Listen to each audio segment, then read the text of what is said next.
bueno, hoy vamos a hablar de los contratos, un tema del que es importante siempre platicar, especialmente cuando se van iniciando negocios.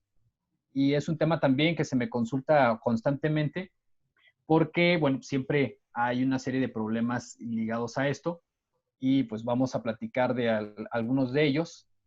Igual que en las sesiones anteriores, pues vamos a ver para qué hablar de los contratos, en qué consiste y qué medidas podemos ir tomando, qué no debemos dejar pasar, como lo dice el título de esta sesión, para que los podamos aprovechar como una herramienta para nuestro negocio. Y bueno, lo primero es que, pues, ¿qué es un contrato? Un contrato lo podemos definir de una forma muy sencilla, muy concreta, y es como dice ahí en la diapositiva, un contrato es un acuerdo de voluntades, así de simple, así de sencillo. Y el, cuando hablamos de eso, cuando hablamos de qué son los contratos y lo tenemos así de claro como que es algo, un acuerdo de voluntades, nos vamos a dar cuenta entonces que en el comercio siempre, en todo momento, pues hay la realización de contratos, la celebración de contratos. Eh, Cuando me toca dar clases sobre eso con mis alumnos o en algunos espacios donde me invitan, pues siempre les pongo el ejemplo y les pregunto, ¿no? Si voy a la tiendita de la esquina y compro un refresco, estoy realizando un contrato, estoy celebrando un contrato. Y bueno, la mayoría de las personas cree que no. Y otro supuesto que planteo es, oye, y cuando me subo al camión, si es que utilizo el camión, cuando entro a un estacionamiento, cuando me subo al tren ligero, por ejemplo, realizo un contrato, celebro un contrato y la respuesta más común que encuentro es que no. Cuando es todo lo contrario, sí se está realizando un contrato, por ejemplo, en el caso de que voy y compro un refresco a la tiendita de la esquina, sí estoy realizando un contrato, porque bueno, los contratos transmiten derechos y obligaciones y como resalto aquí en la diapositiva, los contratos se pueden expresar, si dijimos que el contrato es un acuerdo de voluntades, pues ese acuerdo se puede expresar de forma escrita, que es lo que normalmente tenemos en nuestra mente en referencia a un contrato, un documento escrito. Entonces, el acuerdo se puede establecer o se puede plasmar de forma escrita, también se puede expresar de forma verbal, que sería el ejemplo de cuando voy a la tienda a comprar un refresco, a la tiendita de la esquina. Ahí se celebra un contrato de compra-venta, porque, bueno, pues estoy transmitiendo una cosa a cambio de un precio. Entonces, ahí se celebra un contrato de compra-venta. Claro está que no escribimos ese contrato y en consecuencia no lo firmamos, pero la firma es solamente una manifestación del consentimiento y hay otra forma de hacerlo y es simple y sencillamente decir, pues estoy de acuerdo, adelante, ¿cuánto cuesta el refresco? No, pues 11 pesos, aquí estamos 11 pesos y me llevo el objeto, la mercancía que estoy adquiriendo y se ha realizado el contrato de compra-venta en este caso. Lo mismo ocurre, por ejemplo, cuando me subo al camión, ¿no? ¿Cuánto es? No? Pues que 9 pesos, doy los 9 pesos, los 9.50, y en ese momento se ha realizado o se ha celebrado un contrato de prestación de servicios, de forma más concreta, pues de prestación de servicio de transporte de persona, de transporte de pasajero, aunque no esté por escrito, porque vuelvo al mismo tema, el contrato se puede celebrar de forma verbal. Ahí también expreso que hay otra forma de celebración del contrato, le puse consensual, seguramente algunos lo conocen como la forma tácita, y es cuando la voluntad de las partes y el acuerdo no se expresa ni de forma escrita ni de forma verbal, sino que se ve materializado en los hechos que ambas partes están de acuerdo en celebrar el contrato. Un ejemplo de ello sería cuando compro una botana en una maquinita de estas expendedores de botanas, o de, pues sí, de botanas, pues pongo un peso, o bueno, lo que cueste, ¿no? Supongamos 10 pesos, aprieto un número y me sale a lo mejor unas frituras. Entonces, pues ahí estoy realizando la celebración de un contrato de compraventa y como ustedes alcanzan a dar cuenta en este ejemplo, pues no está participando ni la voz del vendedor ni la voz mía, entonces no es un contrato verbal, tampoco estamos firmando nada, tampoco se está expresando de forma escrita, sino de forma consensual. Igual ocurriría, por ejemplo, para cuando me subo al tren ligero. En el caso del tren ligero, pues no está ahí el representante de Citeur diciéndome qué servicios me va a ofrecer. Simple y sencillamente, pues ya sea que le cargue crédito a mi tarjeta o que ponga las monedas y me salga un boletito para un solo pase, etcétera. Pero se realizan contratos consensuales. Y esa es la parte más importante y me tardo y reitero mucho en este punto porque es común encontrar con mis clientes, encontrar con las personas a las que les brindo consultoría, que me dicen, oye, es que yo no realicé ningún contrato con mi cliente. No, pues claro que realizaste un contrato, si no, no sería tu cliente. No llegó solito a llevarse sus mercancías, ¿no? No, no ocurre así. Normalmente hay un contrato, a lo mejor es verbal y no hay un contrato por escrito. Y entonces, a partir de esta idea de que los contratos se expresan de forma verbal, consensual o por escrito, lo que debemos preguntarnos, el tema importante aquí es cuándo necesito un contrato por escrito y en qué debería fijarme al momento de celebrar un contrato por escrito, en qué debería poner atención para evitar algún riesgo o al menos preverlo de la mejor manera. Y bueno, hacia allá vamos a llevar la plática, ¿no? Eh, ¿Para qué necesito un contrato por escrito? ¿En qué me debo fijar? ¿Y cómo puedo aterrizar esto de forma más práctica? ¿Cuándo resultan los contratos por escrito? Bueno, pues resultan prácticamente en cualquier relación de la vida normal de un negocio. Pues cuando me relaciono con los proveedores, cuando llego a acuerdos con los clientes, cuando tengo trabajadores, ahí requeriremos contratos por escrito. Y vuelvo a la reflexión, ¿no? ¿Cuándo? Para mí son tres supuestos en que me dicen que requiere un contrato por escrito. Y es importante saber por qué pregunto cuándo. Y esto es porque realizar un contrato por escrito, pues tiene un costo. Y me refiero a lo material, es decir, alguien va a redactar ese contrato. ¿Cualquier persona puede redactar el contrato? Pues es una pregunta que siempre está presente y que yo dejo también sobre la mesa, porque habrá que preguntarle a cada persona en específico, ¿usted se siente capaz de redactar un contrato? ¿Usted conoce todo lo que llamamos tener las obligaciones? ¿Usted sabe cómo redactarlo? ¿Qué elementos debe llevar? Y la respuesta es sí, pues sí puede redactar un contrato. La respuesta es no, es que, pues no, no puede redactar un contrato.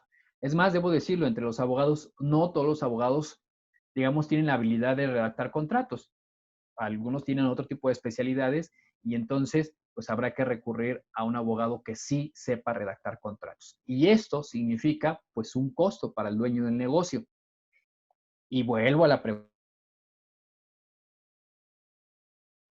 ¿cuándo necesito un contrato por escrito? Porque eso significa también cuándo debo gastar en alguien que redacte de forma adecuada un contrato por escrito. Porque redactar mal el contrato por escrito, pues resulta a veces mucho más caro que no haberlo tenido por escrito y mantenerlo solo de forma verbal. Entonces, debemos tener cuidado con eso. El primer punto en esta diapositiva dice que vale la pena tener un contrato por escrito cuando el monto del negocio lo amerita. ¿A qué me refiero con esto? Bueno, supongamos que yo tengo un taller de pantalones, ¿no? Y hago pues, pantalones meramente casi artesanales y digamos que alguien viene y me compra 30,000 pesos o me quiere comprar, me encarga 30,000 pesos de fabricación de pantalones. Entonces, ahí se está realizando un contrato, pues sí, si lo platicamos, pues sería un contrato expresado de forma verbal. La pregunta aquí sería, ¿necesitaría en este supuesto aterrizar el contrato a un contrato por escrito que ambas partes firmemos? Bueno, yo diría de entrada que por el monto de ese negocio que dijimos en nuestro ejemplo son 30,000 pesos, pues no es necesario. Porque, pues a ver, ¿para qué me sirve el contrato en este sentido? ¿Para qué me sirve? Bueno, el contrato normalmente lo que nos va a servir es para que dejemos claros cuáles son los términos, pero sobre todo para que podamos utilizar el contrato por escrito, para que en caso de que la otra parte, por ejemplo, mi cliente, no cumpla con pagarme, pues yo pueda acudir ante la autoridad, ante un tribunal, ante un juzgado mercantil, a demandar, recordemos que significa exigir, entonces yo puedo acudir ante un juzgado a exigir que la otra parte cumpla, en este caso, pues que la otra parte pague. Sin embargo, pues como seguramente muchos ya han vivido la experiencia y como otros se lo estarán imaginando, pues acudir ante un tribunal, a un tribunal mercantil, pues no es tan fácil como se escucha. primero pues requerimos un abogado porque necesitamos a alguien que sepa cómo escribir la demanda, cómo presentarla, cómo ir a dar seguimiento, cómo buscar al actuario, al secretario en cada juzgado para que genere los acuerdos correspondientes y en consecuencia pues se ponga en movimiento todo el proceso legal para que yo pueda lograr que la autoridad obligue a que la otra parte cumpla lo que le corresponde. En este caso estamos diciendo pues que pague. Pues eso lleva su tiempo y además habrá que pagarle al abogado. ¿Cuánto cobra un abogado para hacer esto? Normalmente cobramos el 20% del valor del pleito. Entonces, pues si un pleito cuesta 30,000 pesos, porque es lo que acordé de la venta de mis pantalones con mi cliente, y pretendo ir a cobrar eso y le voy a pagar al abogado 6,000, pues a lo mejor habrá abogados que no por 6,000 pesos, pues no quieran ir a los juzgados a llevar una demanda. Y además, pues a lo mejor se va a tardar tanto que no va a ser realmente rentable para mí. Entonces, pues a lo mejor ahí no necesito el contrato, porque además debí gastar en que alguien lo redactara de forma adecuada para que entonces sí me sirva al momento de que mi abogado lo lleve para iniciar un proceso, en este caso mercantil. Entonces, pues si el monto del negocio no lo amerita, pues no gastemos en redactar un contrato por escrito. Yo así lo pondría. Habría otros mecanismos con los cuales podríamos garantizar el pago. Por ejemplo, la firma de un pagaré. Así tal cual, un pagaré de esos que venden en las papelerías y se llena debidamente. ¿Cómo se llena debidamente? Pues como dice ahí, ¿no? Ponemos la cantidad, ponemos el nombre, todo lo llenamos en la misma ocasión y entonces ese contrato es mucho más sencillo de ejecutarse ante un tribunal o ante un juzgado mercantil, mucho más que obligar a que la otra parte cumpla el contrato y nos va a costar mucho menos. Entonces, pues por ejemplo, para negocios donde el monto no es tan alto, pues vale la pena tener mejor como método de garantía de que me van a pagar, pues a lo mejor un pagaré en lugar de gastar en redactar un contrato. Bueno, y luego dice ahí, queremos dejar claro los términos. Ese sería un segundo motivo por el cual yo sí debería realizar un contrato por escrito. ¿A qué me refiero con los términos? Volvamos a este ejemplo de los pantalones. Pues bueno, cuándo los voy a entregar, de qué material van a ser, en qué tipo de corte serían, etcétera. Pues todo lo que esté relacionado en la forma en que entregaré el pedido que me están haciendo. Entonces, pues valdrá la pena tenerlo por escrito, porque a veces a las personas se nos olvidan las cosas y como ustedes se darán cuenta en este segundo punto, a lo que me refiero es que realizamos el contrato por escrito porque lo que quiero evitar es malos entendidos. O si los hay, pues ya tener en el escrito pues todo lo que buscaríamos o todos los acuerdos a los que ya llegamos. Pues si me dijeron que lo requerían en X tela, pues el contrato ya lo dice. Y así si mi cliente me dice, oye, me lo estás entregando en mezclilla y yo te los pedí sin gabardina. Bueno, no, mira, en el contrato dice con mezclilla. Entonces ahí vamos previendo que se pudieran generar malos entendidos. Pero en este segundo punto, como ustedes se dan cuenta, mi intención es tener el contrato para eso, para tener claro el servicio, los términos del servicio, no para utilizarlo como herramienta para obligar a la otra parte que cumpla. Aunque también debo poner sobre la mesa dos circunstancias que se dan. Hay mucha gente que por el solo hecho de firmar un contrato se siente obligada a cumplir, lo cual me parece que está bien. Y no sería necesario un contrato, con que lo acordemos, de un contrato por escrito, con que lo acordemos verbalmente, debería ser motivo suficiente para cumplir. Sin embargo, podemos decir de forma positiva que mucha gente cuando realiza la firma de un contrato por escrito se siente obligada a cumplir, lo cual es bueno. Sin embargo, también está la otra parte. Hay gente que aunque firme un contrato por escrito, pues no pretende cumplir. Por eso es que vemos que hay gente que le debe a los bancos, gente que aunque tiene un contrato de arrendamiento por escrito, pues no paga la renta, etcétera. Entonces siempre va a haber ambas partes. Y lo que a mí me interesa en este segundo punto es que transmitirles que sirve el contrato por escrito cuando quiero dejar claros los términos del servicio o de la mercancía que estoy vendiendo. Y por supuesto que normalmente acudo a redactar un contrato por escrito, aunque el monto del negocio no sea alto, cuando especialmente me dedico a la venta de servicios, ¿sí? Porque, bueno, pues los servicios tienen una serie de circunstancias, una serie de acuerdos y de especificaciones que deben estar muy claras y que sirven mucho que estén por escrito. La otra razón por la que yo requiero un contrato por escrito es cuando la ley me obliga a tener un contrato por escrito. Ejemplos, hay varios. Yo les diría el primero, el caso de la compraventa de un inmueble, de una finca, pues la ley nos obliga a que se realice un contrato por escrito y que además este contrato por escrito tenga fe pública. ¿Qué significa esto? Pues seguramente algunos de ustedes ya han tenido la experiencia de acudir ante un notario para concretar, para formalizar la compraventa de un inmueble.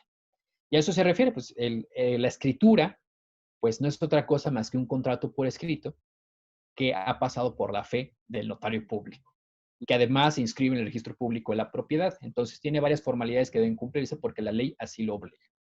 Otro contrato por escrito, pues por ejemplo, son los que la ley los obliga, son los contratos que se hacen con las financieras, con las entidades que se dedican a brindar microcréditos, pues la ley los obliga a que tengan contratos de adhesión por escrito, previamente calificados por la Conducef, registrados en un registro para que cualquier persona los pueda ver cuáles son los que están aprobados y si coincide con el que me están entregando. Pues son ejemplos también de cuando la ley obliga a tener contratos por escrito.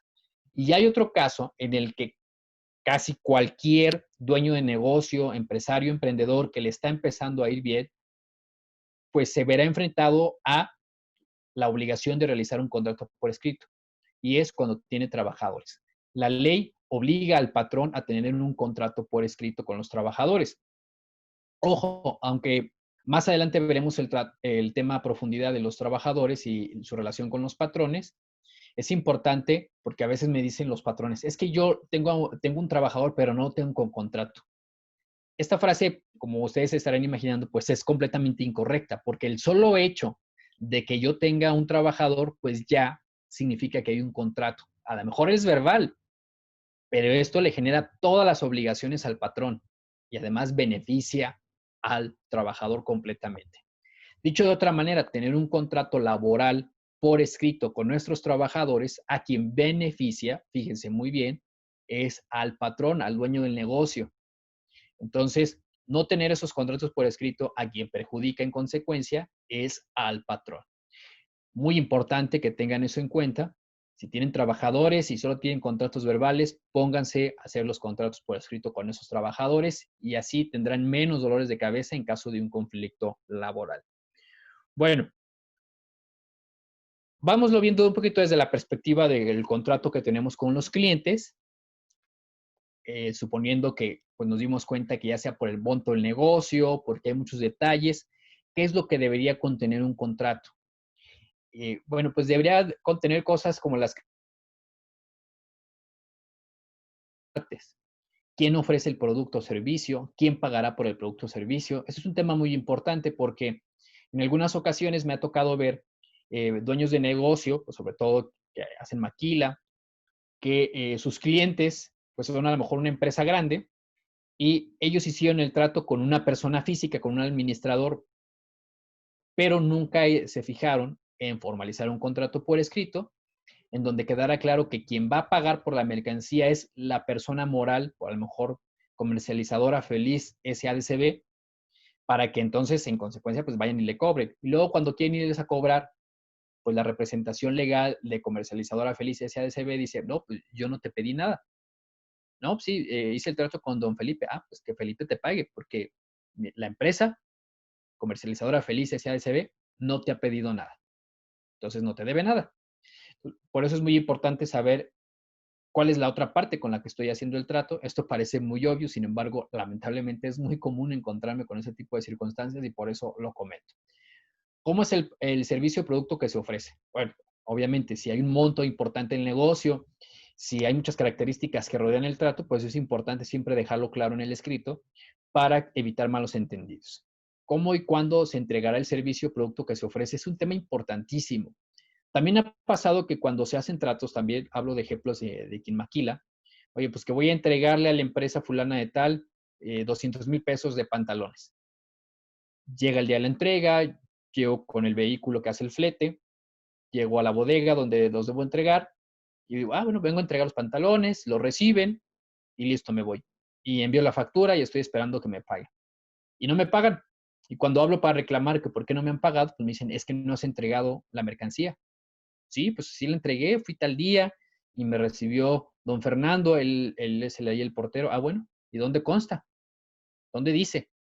Entonces vale mucho la pena cuando se hacen contratos de ese tipo, establecer en el mismo contrato cuál es el mecanismo para que se dé por sentado, para que se confirme la entrega de la mercancía, entrega de satisfacción y en consecuencia ellos no puedan poner ese pretexto y tener esos controles de entrega de mercancía con nuestros clientes para yo siempre poderle comprobar a mi cliente, mira, sí te entregué la mercancía y tengo aquí el control de eso, como dice el contrato. También en cuanto a pagar, ¿verdad? ¿Cómo va a ser el mecanismo de pagar? Y en muchas ocasiones, muchas empresas grandes, sobre todo, ya tienen ese mecanismo con sus proveedores. Es decir, envíame X documento que demuestra que entregaste la mercancía y además envíame la factura para generar el pago. Entonces, si yo no tengo eso claro, o si yo no empiezo a establecerlo también como yo como proveedor, pues seguramente se van a dar situaciones en las que entregue mercancía que nunca me van a pagar y que me cueste mucho trabajo demostrar que sí entregué la mercancía y en consecuencia me la deben. Lo mismo con términos y condiciones, con cambios, con devoluciones y con garantía. Ese concepto de garantía que viene ahí en la diapositiva no se refiere a la garantía de por qué, de cuando entrego yo una mercancía y cuánto me pueden exigir la garantía. Sí, lo podemos tomar ese concepto también, ese elemento, pero yo me refiero a cuando yo soy proveedor y cómo me va a garantizar mi cliente que me va a pagar. Bueno, pues a lo mejor yo le cobro por anticipado la mitad y la siguiente mitad cuando entregue la mercancía o cuando concluya yo con el servicio. Pero ¿cómo me garantiza que me van a pagar? Ya lo decía yo, salvo que sea un monto muy importante el negocio, pues, pues aunque tenga el contrato por escrito, a lo mejor no me va a ser muy rentable, me va a costar más tiempo, más dinero acudir a un juzgado a cobrar que el monto total del pleito y del dinero que estoy exigiendo. Entonces, es importante establecer en los contratos mecanismos de garantía. Ya les dije yo uno que se pudiera ser del pagaré. El pagaré está hecho para eso, para la actividad de los comerciantes y para que sea lo más sencillo su exigencia y su ejecución. Entonces, hay muchos más mecanismos que dependerán de las circunstancias, de las situaciones de cada uno de sus negocios, pero hay muchos mecanismos para exigir y para que quede garantizado el pago de los servicios o la mercancía que estamos ofreciendo. Algo que no viene aquí establecido, también se lo recomiendo mucho, es que establezcan dentro de los contratos el costo del crédito. ¿A qué me refiero con esto? Bueno, muchos proveedores pues están financiándole a sus clientes pues la mercancía o el servicio, ¿no? Pues, entrego la mercancía y me van a pagar dentro de un mes, dentro de 2 meses. Bueno, ¿quién va a pagar estos 2 meses? Si yo hubiera cobrado de contado, mi cliente, si no tuviera dinero, hubiera tenido que acudir a un banco, a alguna institución de crédito y pagar un interés por ese dinero que le iban a prestar para que me pudiera pagar de contado. Sin embargo, no lo está haciendo así. Quien le está otorgando el crédito, el financiamiento, pues soy yo. En consecuencia, pues vale mucho la pena establecer en el contrato cuánto me van a pagar, en qué fecha y cuánto se va a pagar a partir de que esa fecha avance. Si llega ese tiempo límite para el pago y no ha ocurrido el pago, cuánto extra va a costar. Y que bueno, también existe el mecanismo de garantía para poder cobrar eso.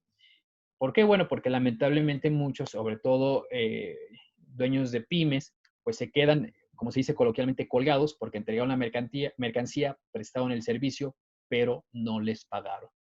Entonces, es muy importante en ese sentido, pues atender a estos elementos de los contratos.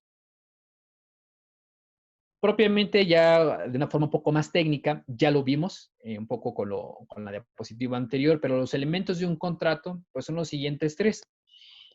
Primero, pues los contratos deben decir los sujetos, ¿no? Las partes que realizan el acuerdo. Si ustedes ven casi cualquier contrato, sobre todo en la forma en que nos hemos acostumbrado a redactarlos aquí en México, pues vamos a ver que empieza como contrato de arrendamiento que celebran por una parte, Juan Fernando de la Mar como arrendador y por la otra parte, Carlos Esparza como arrendatario, al tener las siguientes declaraciones y cláusulas, ¿no? O como, bueno, normalmente vamos a encontrar eso, y es porque en todo contrato lo primero que se identifica son las partes. Y es importante, insisto, ya lo había mencionado hace rato, pero lo vuelvo a comentar porque suele ser un error común que me firme el contrato alguien que no representa a la otra empresa, sobre todo cuando la otra empresa pues es persona moral. Y en consecuencia pues no la estoy obligando o va a ser muy complicado cobrarles. Entonces es importante tener claro a quién estoy obligando a que me pague en el contrato. El objeto, así le llamamos los abogados, pero no es otra cosa más que quede claro qué voy a dar o qué voy a hacer o no hacer según el contrato. Pues un ejemplo de un contrato de arrendamiento, pues el arrendador, o sea, el dueño de la finca, va a hacer algo. ¿Qué se obliga a hacer? Bueno, pues se obliga a permitirme el uso de la finca, ¿no? Y yo me obligo a dar y a no hacer, es decir, me obligo a dar el dinero de lo que le llamamos renta cada mes. Me obligo, por ejemplo, si es un arrendamiento para uso doméstico nada más, pues me obligo a no utilizar la finca para fines comerciales, o me obligo a no tener perros, etcétera. Entonces, en el contrato debe quedar muy claro el objeto del contrato para que, pues, en consecuencia, queden claras las obligaciones. Y aquí viene otro elemento en el que también, cuando se redacta, suele fallarse mucho, y es en el consentimiento. En el contrato por escrito debe quedar muy claro la manifestación de las partes de que están de acuerdo con los términos del contrato. Es decir, que de su libre, espontánea voluntad y conocen y entienden además lo que las obligaciones o a lo que se obligan por firmar ese contrato, por celebrarlo, y que a pesar de que entienden todas sus obligaciones, las consienten. Entonces, en ejercicio de su libre voluntad, pues celebran ese contrato. Estos tres elementos son muy importantes cuando se realizan los contratos y bueno, evidentemente no son así de sencillos, y es en el lenguaje técnico jurídico donde hay que cuidar esto. También hay contratos que la ley obliga a muchos negocios a tener, sobre todo Profeco, a la mayoría de los prestadores de servicio, les obliga a que redacten contratos y que esos contratos tengan ciertos elementos. Ya dependiendo de cada giro habrá que revisar qué actividad están realizando y si la autoridad los obliga a que tengan ciertos elementos en sus contratos, si los deben tener a la vista, en el caso de que sean contratos de adhesión. Hago un paréntesis aquí, los contratos de adhesión son como los del banco, son como los de los que firmo con mi prestador de servicios de Internet, por ejemplo. Se llaman contratos de adhesión porque yo me adhiero a lo que está escrito ahí y no puedo modificarle nada. Si ustedes se dan cuenta y si van con el banco y les dicen, les muestran el contrato que van a firmar, pues ustedes, lamentablemente, aunque digan, oiga, señor ejecutivo del banco, pues yo no estoy de acuerdo con esta cláusula que está aquí, ¿la podremos cambiar? Pues aunque ustedes no estén de acuerdo, pues no la van a cambiar. Hay un contrato de adhesión, es decir, ya está establecido, está aprobado por la autoridad y no puede ser modificado, aunque no estemos de acuerdo. Esos son los contratos de adhesión. Y en muchos servicios, pues así funcionan. Que normalmente está en exhibición para que lo podamos ver y decidamos si acepto los términos y en consecuencia, pues se presta el servicio y si no los acepto, pues no, voy a otro espacio donde esté de acuerdo. Entonces, esos son los elementos de los contratos. Retomo o voy empezando un poquito, mejor dicho, el tema de los contratos con los empleados, que ya les decía, es un tema muy delicado porque cuando como dueño de negocio decido no tener los contratos por escrito, me enfrento a muchos riesgos. Primero hay multas que rara vez se establecen, pero digo, rara vez se sancionan dichas multas, pero el verdadero problema está en caso de algún conflicto laboral. Si no tengo el contrato por escrito, yo como patrón me veré perjudicado. Si de por sí la ley beneficia al trabajador, el hecho de que yo no cumpla con tener el contrato por escrito como patrón me generará mayores riesgos. En muchas ocasiones también me encuentro con personas que me dicen, oiga, yo tengo una persona que me ayuda, pero no es mi trabajador, no es mi empleado. Sí le pago de manera semanal, quincenal, pero no es mi empleado. Y gana por comisión, entonces no es mi empleado. Y en consecuencia, pues por eso no tengo un contrato escrito con él. Bueno, ahí hay hay un error de percepción. Hay que recordar que a veces lo que en la vida cotidiana se entiende de una manera jurídicamente no es así. Y evidentemente lo que me causa obligaciones, pues es la forma jurídica en la que se concibe X o Y circunstancia. El caso de los empleados es una de ellas. Entonces, un empleado es la persona física que presta a otra un trabajo personal subordinado. La palabra clave ahí es la subordinación. Y hago mucho énfasis en esto porque en consecuencia, si tengo personas que están subordinadas a mí, y que colaboran conmigo en mi actividad de negocio y están subordinadas, entonces es mi trabajador. Incluso si tengo un contrato por escrito que diga que es mi prestador de servicios profesionales, incluso si tengo un contrato por escrito que diga que es un comisionista mercantil, pero si en la realidad material esa persona está subordinada a mí, entonces jurídicamente es mi trabajador y en consecuencia tengo todas las obligaciones que la ley me impone como patrón. Una de esas obligaciones es tener el contrato laboral por escrito. Cuando hablo de subordinación, me refiero a que esa persona a la que le pago dependa económicamente de mí, sería un requisito para la subordinación, o que yo le indique cuál es su trabajo, que se lo supervise el trabajo, y entonces podemos decir que está subordinado a mí y en consecuencia es mi trabajador, e insisto, tengo obligaciones patronales para con ese trabajador. Los contratos con los empleados, con los trabajadores, hay muchas cosas que ver ahí, no las vamos a tocar ahorita porque ahorita el tema prácticamente pues, es solamente contratos de forma general. Más adelante tendremos un tema más específico sobre obligaciones patronales y su relación con los trabajadores, pero de manera muy general, el contrato con los empleados pues tiene que ver con estos tiempos, ¿no? Que es lo que normalmente también me preguntan. Oiga, ¿por cuánto tiempo puedo contratar a un trabajador? Bueno, la respuesta correcta a esta pregunta es la siguiente. Por ley, por mandato constitucional, todo contrato con un trabajador, como lo dice aquí el puntito rojo que estoy poniendo sobre el letrero, es por tiempo indeterminado. Sí. Y aquí también aclaro algo muy importante.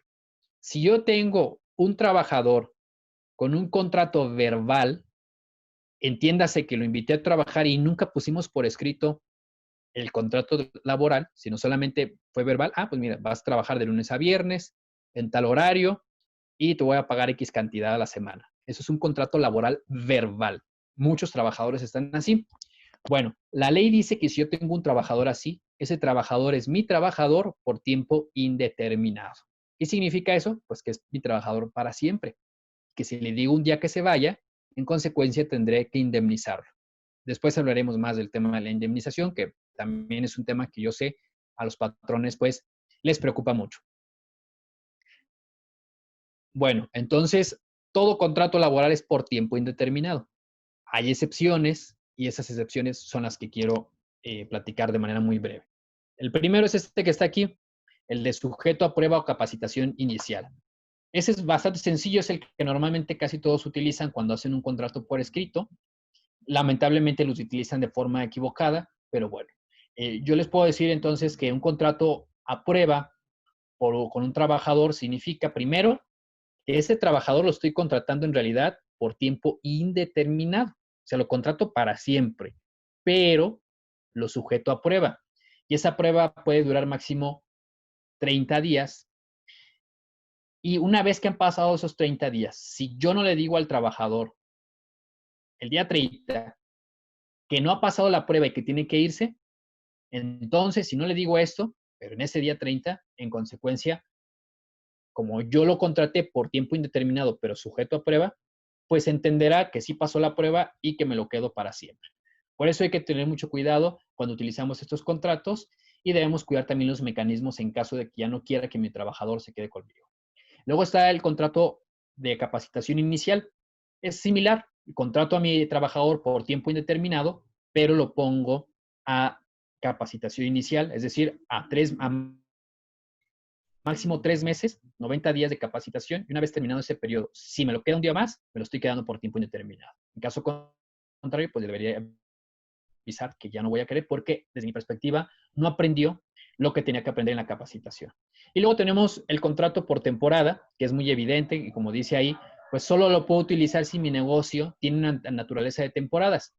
Ahorita por el COVID, pues esta naturaleza se ha movido bastante, pero de manera normal, por ejemplo, pues si en Navidad mi negocio se mueve más, puedo contratar trabajadores por temporada. Lo mismo por obra o tiempo determinado. Puedo contratar trabajadores por obra. El ejemplo más común, pues, es la construcción, pero no es el único ejemplo. Yo les diría otro ejemplo de contrato por obra es, pues, si yo tengo una fábrica de zapatos tengo un contrato con un cliente que me pide muchísimos zapatos y necesito más trabajadores, pues los puedo contratar solo para que realicen y cumplamos con ese pedido especial de zapatos. Bueno, en ediciones más adelante hablaremos de forma más profunda sobre estas características tan especiales del contrato entre patrón y trabajador. Pero ya para concluir hoy con el tema de los contratos, yo les diría lo siguiente. Si son dueños de negocio, pues pregúntense, ¿necesito un contrato por escrito? Y las preguntas que a su vez les van a ayudar para responder esto es, ¿el monto de los negocios que hago amerita que haga un contrato por escrito? Hágalo entonces. O el monto no, pero sí las características tan específicas del servicio, de la mercancía que voy a entregar, pues requieren un contrato por escrito, ¿sí? Hagan un contrato por escrito. O la ley me obliga a tener un contrato por escrito por el tipo de servicio o producto que vendo. Y la respuesta es que sí, hagan contrato por escrito. ¿Tengo trabajadores? Hagan, por favor, contrato por escrito para que eviten un sinfín de riesgos. Hagan contratos por escrito. Y bueno, la última recomendación es que cuando hagan contratos por escrito, mándenlos a hacer con un abogado que tenga la habilidad para hacerlo. Normalmente les llevamos abogados corporativistas, abogados de empresa también se les conoce. Normalmente somos los que pues conocemos un poco más la materia y los podemos asesorar mucho mejor. Pues doy por terminada mi participación. Si hay